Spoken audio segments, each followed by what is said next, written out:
Good morning and welcome to the second grade developmental profile. My name is Paul Salerno and I'm a school counselor here at University School of Milwaukee, and today we're going to talk about your second grader. Before we put the camera on, we asked everyone to share their child's name and their age and birth date and place in the family. And you can see that in second grade there really is a range of age from just 7 to 7.5 to almost 8, and then the journey on to 8. So I want to talk to you today about this journey, and I hope you're ready for a very exciting, sometimes challenging, and often very bumpy ride. And I hope you will understand the psyche of the second grader. Before we get started with information about the second grader, I want you to know that when you talk about a child's growth and development, there are so many factors that influence that.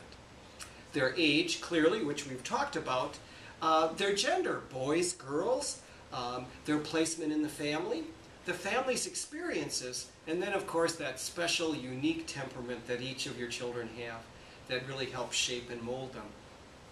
The classic book on the second grader, the 7-year-old, is Life in the Minor Key, and we'll really be talking about what that means. But don't be discouraged, because the classic book on the 8-year-old is lively and outgoing. I also want you to know that our technology department has received a lot of questions from parents on what is appropriate in terms of film and computer time and computer games. And so we have a wonderful website for you to take a look at, which is www.commonsense.org. Really encourage you to take a look at that, and I think you'll find it very, very helpful as you journey with your children at different ages. The second website that I'd like to encourage you to take a look at is the website for Love and Logic. It's www.loveandlogic.com. And then a third website, because we're videotaping this today and we're putting the 15-minute summary on YouTube, is our main webpage for University School of Milwaukee, www.usmk12.org. If you scroll down on the right, you'll see a little YouTube icon, and then you can click on that icon and look for the second grade developmental profile. If you have children in other grades, you will find that I have a 15-minute summary profile. There will be 11 of them from the PK child all the way through 8th grade.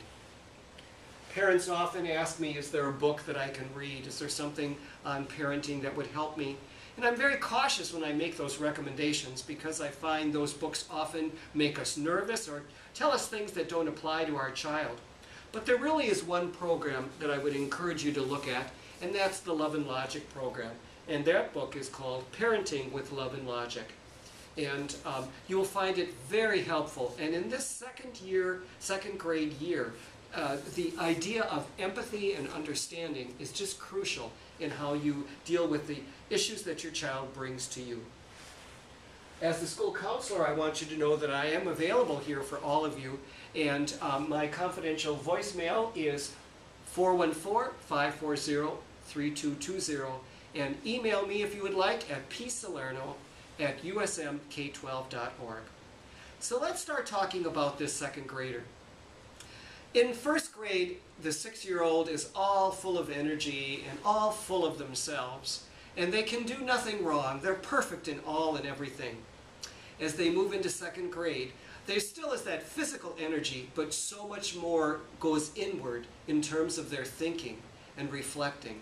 And so this is a year where they worry, they brood, they obsess and perseverate. It's a year where there's a lot of concerns, and they internalize all of those worries and concerns. Part of the issue is that they begin to recognize that there are children now that are better than them at maybe reading or writing or their math facts. And instead of celebrating that, it crushes them, it devastates them. Because as the 6-year-old, they really thought they were in charge of everything. So what happens is that they often feel they're not good enough. And 7-year-olds are often referred to as the eraser age, because they find this need to be perfect. And so their work is never quite right. And so they erase an awful lot in doing their schoolwork. Also, if they don't get 100%, for many of them, it's truly devastating. this sense of I have to be perfect. As they begin to look at the world around them, the response of those who are in their lives, their parents and their teachers, is truly critical. They develop a very special, unique relationship one-on-one with their teachers that's really important to them.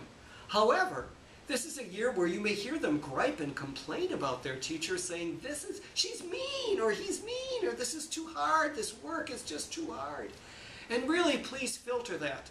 Often, the taking on something new is much more challenging for them, and they have this need for reassurance.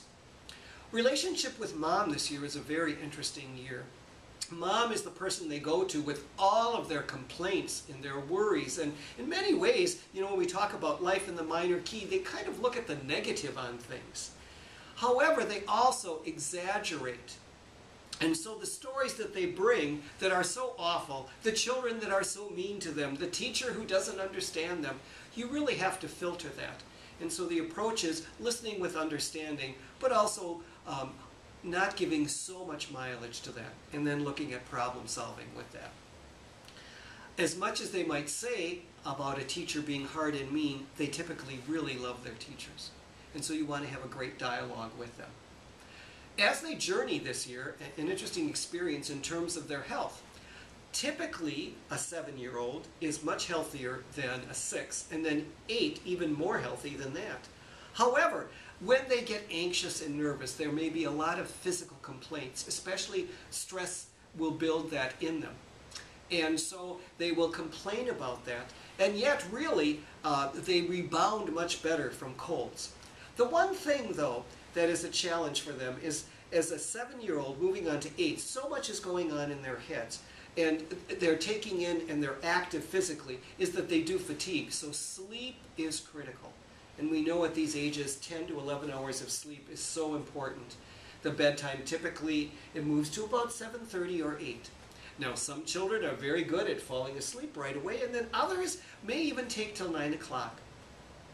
Well, we find an 8-year-old talks incessantly to everybody. A 7-year-old often talks incessantly to themselves.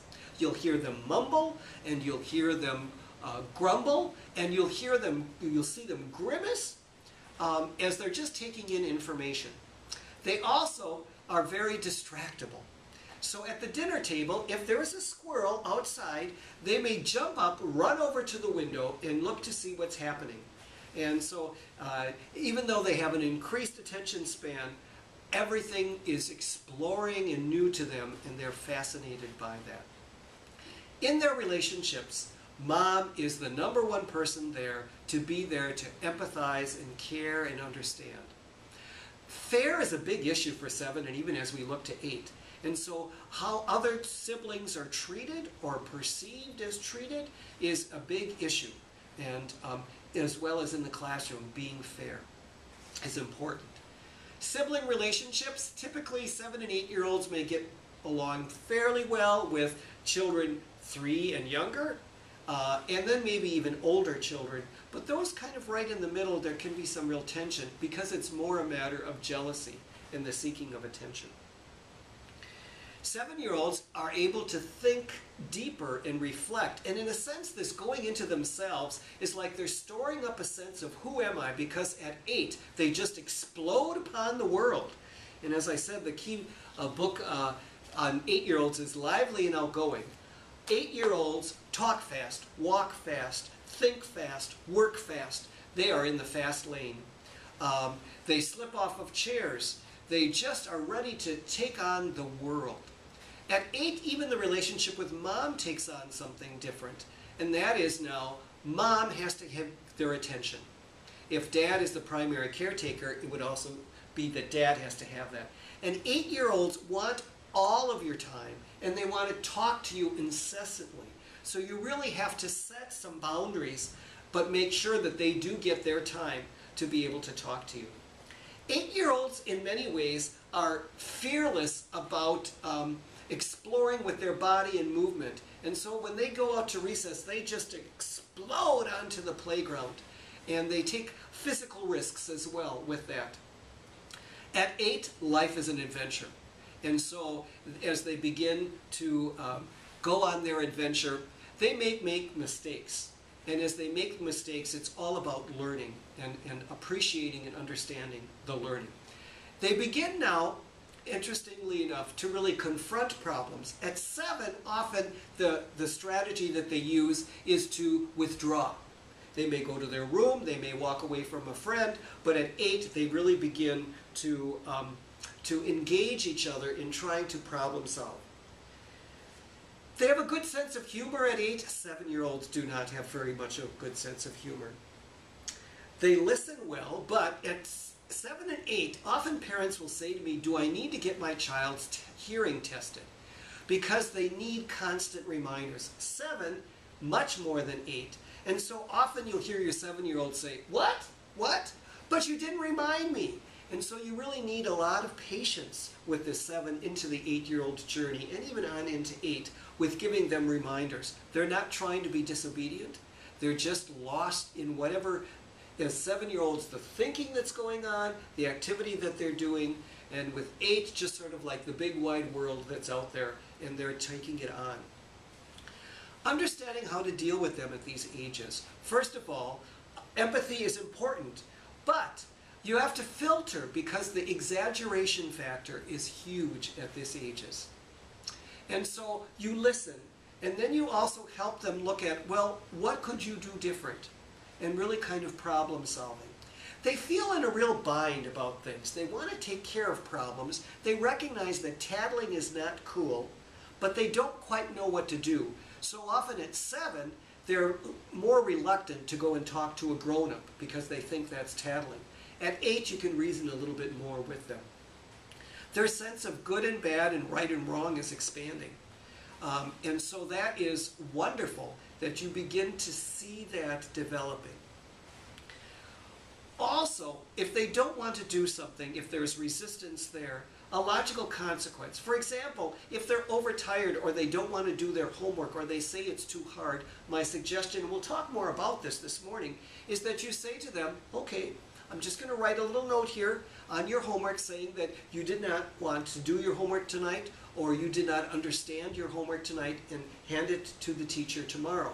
I can assure you they will react in a way that probably will motivate them.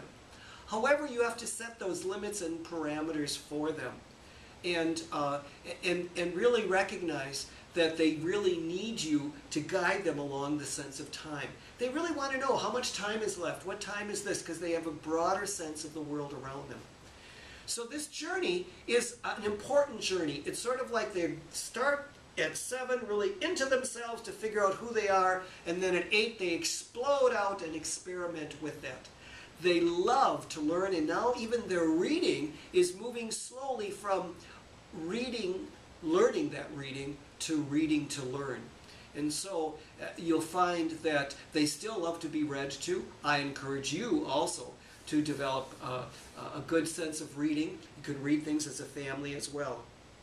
Friendships can be very shaky and bumpy, and so you need to kind of filter that as well. And as children kind of figure out their place in the social arena, they may often gang up or ostracize on some. Also, as they move into 8, they become very nosy. And they will report to you about children, and some children maybe regularly, whose behavior may not be stellar. They perceive in strange ways. So if they overhear a conversation, they're going to filter that in their own way and realize that that may not be accurately what's going on.